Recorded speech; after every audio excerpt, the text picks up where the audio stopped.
세리와 죄인들이 말씀을 들으러 가까이 나아오니 바리새인과 서기관들이 수군거려 이르되 이 사람이 죄인을 영접하고 음식을 같이 먹는다 하더라. 아멘. 하나님은 살아계십니다. 긴 장마, 무더운 여름인데 습하기까지 하니까 많이 힘들지요? 그런데 그 힘든 어려움 속에서도 우리 주님께서는 사랑하는 자녀들과 함께 하시는 주님인 줄 믿습니다. 우리 좌우에 계신 분들에게 한 번 더 인사할까요? 주님의 품에 잘 오셨습니다. 인사합니다. 아멘. 우리는 지난 금요일 한 달 동안 하나님께서 우리를 멈추시게 할 때 그 멈춤의 의미를 알고 멈춰야 할 때 무엇을 해야 하는지를 살펴보았습니다. 가장 중요한 본질은 멈추게 하신 이가 누구인지를 알고 멈추게 하신 이의 목적을 우리가 보아야 한다라고 했어요. 그래서 한 달 동안 인생에 브레이크가 걸릴 때 우리는 기도의 자리를 꼭 찾아야 한다라는 말씀을 드렸어요. 특히 기도의 자리 중에서도 모세가 그 출애굽 백성을 향해서 외쳤던 것처럼 진 밖에 내 일상생활을 하고 있는 분주하고 복잡하고 너무나 고통스러운 삶의 현장을 떠나 아버지의 집에 와서 진 밖에 기도를 해야 한다. 그리고 또한 우리가 멈췄을 때 필요한 것이 무엇인가? 말씀이 필요하다라고 했어요.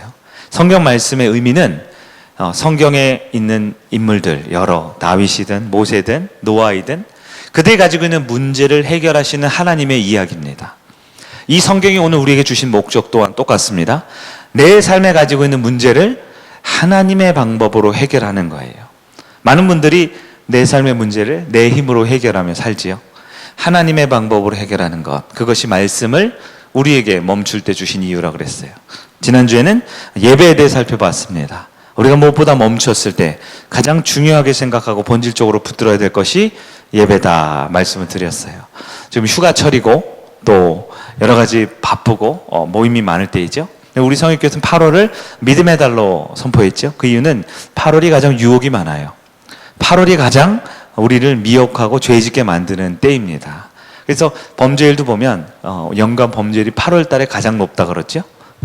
우리 믿음을 잘 지키는 성도님들 되시길 바랍니다. 오늘 특별히 다음 세대 우리 제자훈련 캠프를 준비하면서 그들을 위한 기도회를 갖기를 원했는데요. 상황이 매우 좋지 않은 시국이라고 여러분 아마 오늘 하루 종일 언론을 통해 많이 들으셨을 거예요.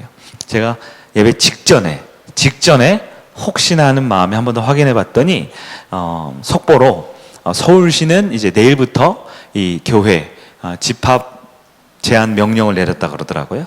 아마 경기도도 어떻게 될지 몰라요. 아마 경기도가 또 뒤처지는 거 굉장히 싫어하잖아요. 저 경기도 그 대장님께서 이런 거 하면 제일 먼저 하셔야 되는데 웬일로 오늘 안 하셨네. 우리 다음 주가 금요일, 토요일, 주일 다음 세대 캠프가 있는데 우리 교사들이 오늘 오전부터 연락하면서 또 기도로 준비하고 있습니다. 하나님께서 우리에게 어떤 길을 허락하실지 모르겠지만 우리가 할 수 있는 한 최선을 다해서 기도로 준비하고 하나님은 준비된 자에게 은혜를 주세요. 하나님은 준비된 영혼을 채워주시고 보내주십니다. 우리가 다음 주 캠프를 준비하면서 아직 어떻게 해야 될지 그 길을 다 알지 못하지만 오늘 이 시간에 하나님이 부르신 이유는 기도하라고 부르신 것 같아요. 말씀 붙들고 함께 기도할 때에 하나님이 예비하신 은혜를 하나도 놓치지 않고 얻어가시고 우리 다음 세대에게 전해줄 수 있는 우리가 되길 간절히 바랍니다. 오늘부터 약 한 달 정도는 우리가 잘 아는 말씀을 다시 한 번 더 보기를 원해요. 바로 누가복음 15장. 우리가 1절부터 읽었지만 우리가 잘 아는 말씀은 11절부터 나오는 이 두 아들의 비유입니다. 우리가 전통적으로 누가복음 15장에 나오는 탕자 하면 몇째 아들의 초점을 보통 두죠? 둘째 아들이죠. 둘째 아들의 초점을 둡니다. 우리에게 돌아와야 할 아들이죠. 돌아와야 할 전도 대상자들, 돌아와야 할 죄짓고 넘어져 있는 그 사람들을 보통 우리가 초점을 둘 경우가 많아요. 그러나 우리는 이 본문 가운데 첫 번째 아들 마다들을 또한 놓쳐서는 안 됩니다. 마다들을 아주 중요하게 생각해 볼 필요가 있어요. 제 기억으로 한 2년 전에 우리가 누가복음 15장을 약 한 2달, 3달에 걸쳐서 한 10번에 걸쳐서 말씀을 쭉 봤는데요. 이번 시리즈에서는 우리가 주로 첫째 아들의 중점을 두고 한번 본문을 좀 보기를 원합니다. 자, 두 아들이 있었어요. 둘째 아들이 아버지에게 자신의 몫을 요구합니다. 유산을 달라고 하죠. 그리고 그걸 가지고 어떻게 해요? 홀랑 그 다음날 먼 나라로 떠납니다. 그리고 정욕과 타락의 끝을 보입니다. 가지고 있는 재산을 다 탕진했어요. 가진 것이 없어요. 이제는 굶어 죽기 직전까지 갔습니다. 그때 생각난 게 누구예요? 아버지와 그의 집이 생각납니다. 그래서 아버지께 돌이켜 회개하는 마음으로 돌아왔어요. 아버지는 어떻게 할까요? 둘째 아들을 다시 맞아 주었다라는 것이 이 비유의 대부분을 차지하고 있는 이야기입니다. 그러나 거기서 끝이 아니에요. 거기서 끝이 아닙니다. 맏아들이 있습니다. 첫째 아들이 있어요. 첫째 아들은 아버지가 둘째를 그렇게 불효막심한 그 방탕한 아들을 환대하는 모습에 그렇게 아무 자격도 없고 공로도 없는 둘째 아들을 아무 조건 없이 그대로 받아들이는 아버지가 이해할 수 없어요. 몹시 환멸감을 느낍니다. 나는 뭐 했나? 나는 아버지 곁에 있었는데 이제는 막 소외감을 느끼고요. 분노가 치밀어 오릅니다. 그때 아버지가 뭐라 그럴까요? 큰아들, 너도 이 죽었다 살아나는 이 둘째 아들 같이 좀 환영하자꾸나. 우리 같이 둘째 아들 좀 맞아주자꾸나. 이렇게 아버지가 그 첫째 아들을 설득합니다. 그때 첫째 아들은 뭐라고 대답할까요? 네. 이 누가복음 15장에 나온 두 아들의 비유는 첫째 아들이 더 이상 아무런 말을 하지 않는 것으로 그대로 그냥 끝이 나버립니다. 요즘 드라마나 영화를 보면 소위 말해서 열린 결론이라고 있죠. 마무리를 확실하게 안 해줘요. 왜 그랬을까요? 그 이유는 예수님이 이 비유를 든 분명한 목적이 있기 때문에 그래요. 그것은 바로 예수님이 이 두 아들의 비유를 들었을 당시에 눈앞에 있는 청중들, 예수님이 이 비유를 들고 있는 청중들 가운데 누가 있었다는 얘기일까요? 첫째 맏아들이 있었다라는 것을 뜻해요. 예수님이 그 말씀을 할 때 정말로 맏아들이 있었어요. 그 비유에 나오는 첫째 아들, 맏아들과 같은 사람들이 눈앞에 있었어요. 둘째 아들은 돌아왔습니다. 자격 없이 다시 아버지 집에 와서 구원을 받았어요. 이제 불같이 화를 내는 첫째 아들만 돌아오면 돼요. 그런데 그 이야기는 실제 결론이 나지 않고 끝나요. 그러면서 예수님은 잠잠히 그 얘기를 듣고 있는 수많은 맏아들을 향해 너희는 어떻게 하려느냐 하신다라는 것이죠. 누가복음 15장은 반드시 돌아와야 할 둘째 아들, 즉 전도 대상자만을 위한 말씀이 아닙니다. 동생 못지않게 첫째 아들, 맏아들도 아주 우리가 중요하게 눈여겨보아야 해요. 왜냐하면 둘째 아들만 탕자가 아니라 첫째 아들도 탕자이기 때문입니다. 그래서 많은 목사님들이 이렇게 표현해요. 둘째 아들은 집 나간 탕자죠. 예, 그래서 돌아왔잖아요. 그래서 돌아온 탕자, 돌탕이라고 해요. 돌탕. 예. 근데 집에 있는 탕자는 뭐예요? 집에 계속 있는 탕자죠. 그래서 이 첫째 아들은 집탕이래요. 집탕. 돌아온 탕자, 집에 있는 탕자. 무게 중심은 어디에 더 있습니까? 많은 경우 둘째 아들, 이 돌아와야 할 전도 대상자들, 예수 믿고 구원받아야 될 많은 우리 주변에 있는 불신 영혼을 향해 이 말씀을 통해 언제든 돌아오면 주님은 용서해 주시고 받아주신다라는 전도형 메시지이기도 하지만 어쩌면 지금 이 자리에 둘째 아들이라는 분들은 별로 없을지 몰라요. 대부분 우리는 이미 이 자리에 있었어요. 이미 이 집을 떠난 적이 없어요. 늘 예배의 자리, 늘 기도의 자리, 아버지와 늘 함께 있었던 어떻게 보면 첫째 아들의 모습이 우리의 모습은 아닐까 우리는 비춰볼 수 있어야 합니다. 자, 다시 한번 본문을 우리가 1절만 읽었는데요. 1절을 다시 한번 읽어볼까요? 시작. 모든 세리와 죄인들이 말씀을 들으러 가까이 나오니. 2절이요. 시작. 바리새인과 서기관들이 수군거려 이르되 이 사람이 죄인을 영접하고 음식을 같이 먹는다 하더라. 아멘. 지금 이것은요, 예수님이 누가복음 15장에 나오는 세 가지 잃어버린 비유가 나와요. 첫 번째 비유가 뭔가요? 첫 번째, 잃은 양을 찾았다. 두 번째는요, 잃은 드라크마를 찾았다. 세 번째는요, 잃은 아들을 찾았다. 그래서 이게 전도용 메시지이기도 한 거예요. 잃었지만 언제든지 돌아오면, 되찾으면 구원을 얻을 수 있다라는 것이지요. 근데 이 이야기를 듣는 청중, 실제 예수님이 이 세 가지 비유를 들을 때 앞에 있었던 사람들이 누구냐? 성경은 두 부류가 있었다고 말해요. 첫째 부류는 1절에 나오는 세리와 죄인들이었습니다. 세리와 죄인들. 이 세리와 죄인들은 예수님의 이 두 아들의 비유로 따지면 첫째 아들일까요? 둘째 아들일까요? 잘 생각해 보세요. 세리와 죄인들. 몇째 아들이에요? 둘째 아들에 해당합니다. 이 둘째 아들에 해당하는 분들은 평소에는 말씀의 자리에 잘 오지 않았던 사람들이에요. 그들은 굉장히 윤리적이고 훌륭한 삶을 살지 못했습니다. 좀 타락했고 세속적이고 좀 이기적인 삶을 살았다는 사람이에요. 그들은 평소에 교회를 잘 다니냐? 종교 생활을 잘 하지 않아요. 그들은 성경을 잘 아냐? 잘 모르겠죠. 이들은 불신자이고 이들은 태신자이고 이들은 우리의 전도 대상자입니다. 사실 이 오늘 본문의 1절에 나오는 이 세리와 죄인들은요, 이 말씀을 들으러 오는 자리에 잘 오지 않아요. 몇몇 소수가 와 있을 경우가 있죠. 우리가 전도를 했습니다. 그분들에 해당할 수 있겠죠? 그분들 보고 세리라고 죄인이라고 하면 기분이 나쁘시겠지만 실제로 이들은 하나님의 말씀 기준대로 잘 살지 않았던 둘째 아들에 해당합니다. 근데 오늘 본문에는요, 그 둘째 아들만 온 게 아니에요. 우리가 2절을 보시면 누가 나옵니까? 바리새인과 서기관들도 이 비유를 들으러 그 자리에 온 거예요. 자, 바리새인과 서기관은 늘 교회를 다니거든요. 그분들은 늘 말씀을 가까이 해야죠. 늘 기도를 하고 예배를 드리고 봉사를 했던 사람들입니다. 성경 속에 두 아들로 따지면 몇째 아들일까요? 첫째 아들, 맏아들에 해당합니다. 그런데 이 맏아들은요, 이 바리새인과 서기관은 말씀에 익숙하지요. 이들은 굉장히 윤리적이고 훌륭한 삶을 살았습니다. 종교 생활 철저하죠. 예배, 찬송, 헌금, 금식, 기도, 둘째가라면 서러울 정도로 열심히 했던 분들입니다. 이들은 교회 중직자들에 해당할지 몰라요. 어쩌면 지금 이 자리에 있는 우리와 같은 금요 예배, 이 황금과 같은 이 연휴가 시작되는, 이 주말이 시작되는 이 좋은 시간대에 아버지의 집에 찾아왔던 우리와 같은 신앙생활을 하고 있는 분들이 첫째 아들, 훌륭한 신앙인이라고 할 수 있겠죠. 그런데 본문에 보면 이 두 부류가 둘 다 주님 앞에 나왔다라는 거예요. 첫째 아들과 둘째 아들이 다 왔습니다.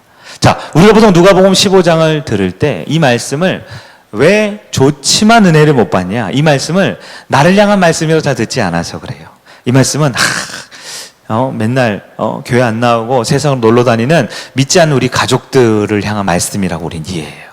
지금도 예배 왔는데 우리 중에 혹시 가족 중에 오지 않은 분이 있으면 그 가족, 그 둘째 아들 탕자가 말씀을 듣고 돌아와야 되는데 이렇게만 이해를 하지요.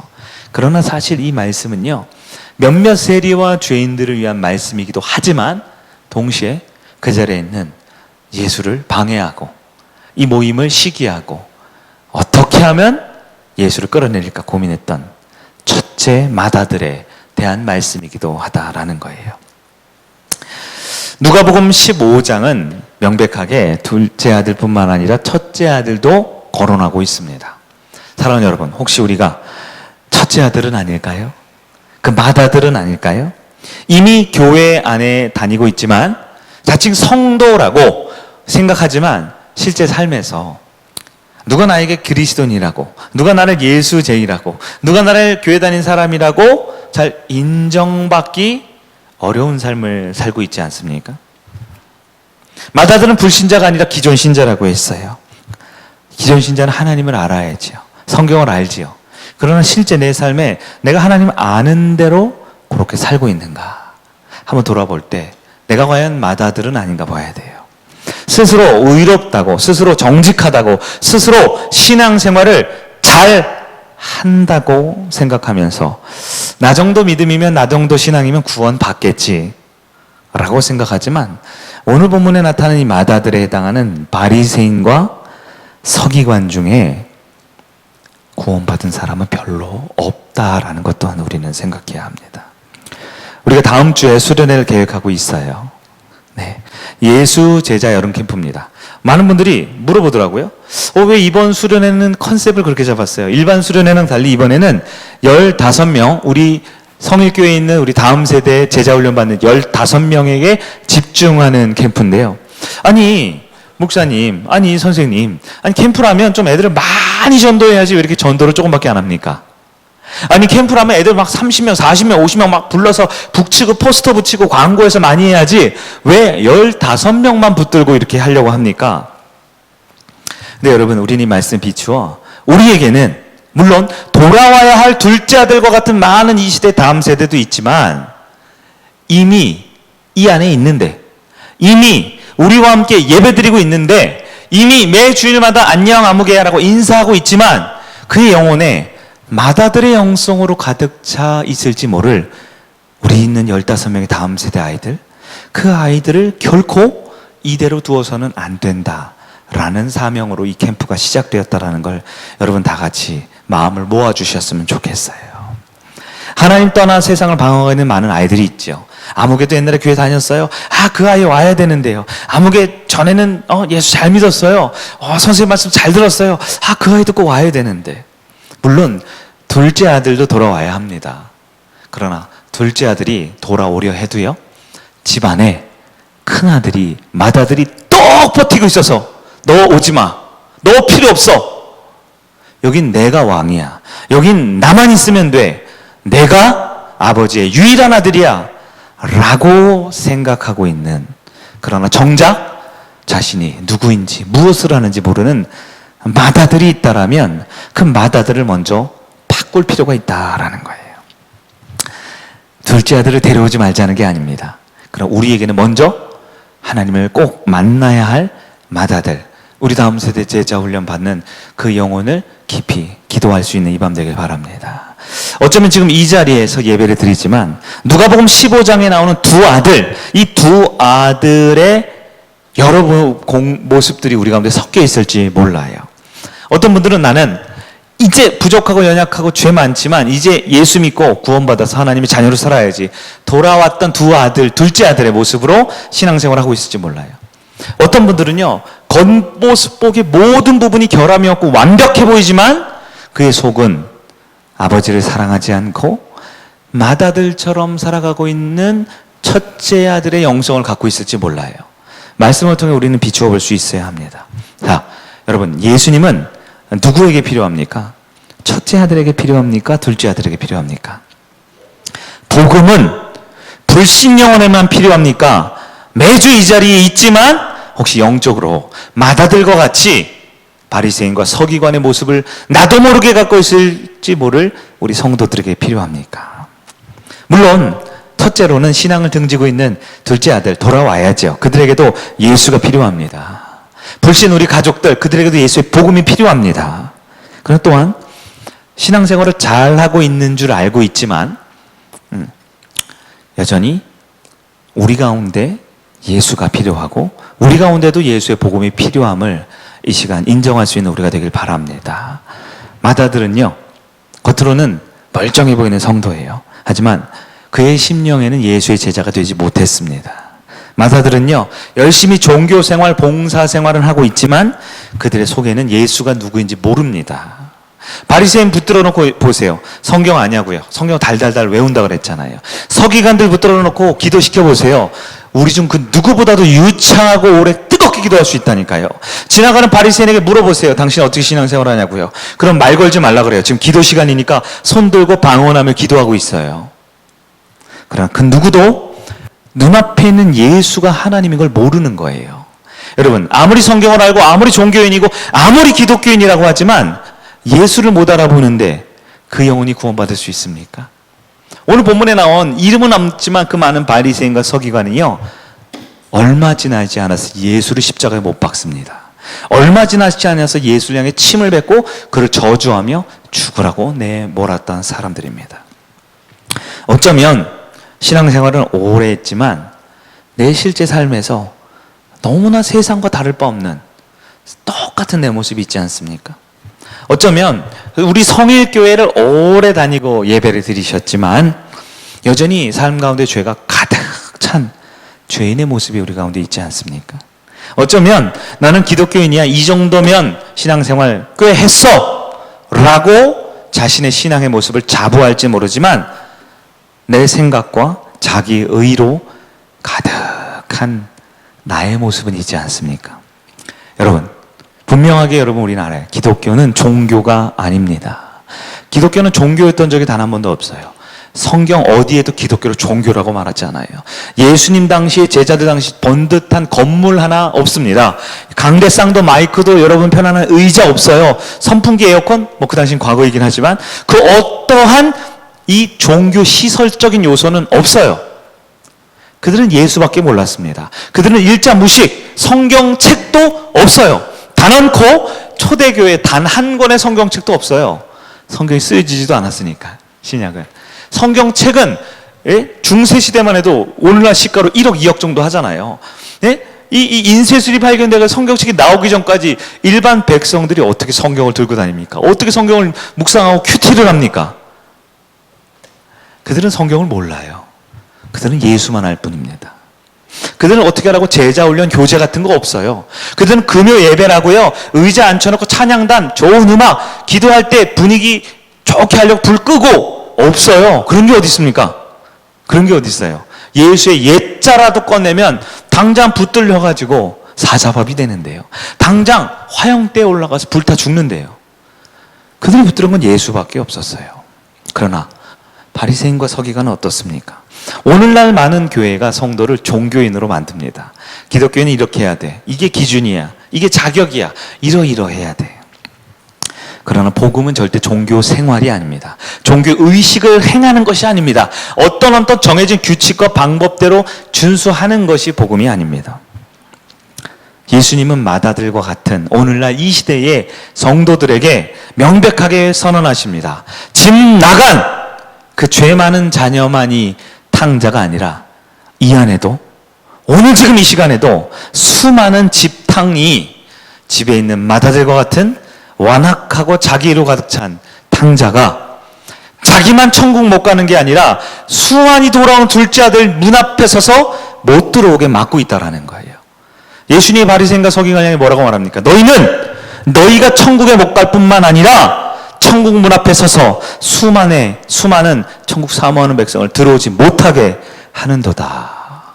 여러분, 우리는 마다들의 영성으로는 결코 성공할 수가 없습니다. 신앙에 성공할 수 없고, 구원에 성공할 수 없고, 삶에서 성공할 수 없고, 제자 훈련에 성공할 수가 없습니다. 이 시간 우리가 한번 자기 자신을 한번 돌아보아야 합니다.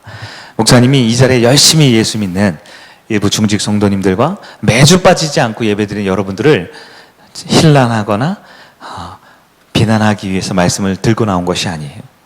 오늘 본문에 나타난 마다들은 바로 저의 모습이고 이 자리는 우리의 모습입니다. 교회에서 매주 전해지는 설교 말씀, 여러분의 삶과 일치하고 있습니까? 지난주에 전했던 말씀, 여러분의 삶에 일치하고 있습니까? 매주일마다 기도하지요. 매주 금요일마다 와서 주여 외치고 부르짖습니다. 그 기도의 내용, 여러분의 삶에 지침으로 삼고 그 기도의 내용대로 살려고 피를 깎는, 뼈를 깎는, 피 흘리는 고통을 여러분 겪고 있습니까? 그렇지 않으면 바로 내가 마다들입니다. 말씀은 들었지만 말씀과 삶이 다르고, 기도를 했지만 기도한 대로 믿음의 결단을 하지 않으면 바로 내가 맏아들입니다. 다음 주에 예수제자 캠프를 준비하고 있어요. 교사들에게, 또 일일 교사로 섬기는 여러분들에게 물어봅니다. 많은 준비를 하신 걸로 들었어요.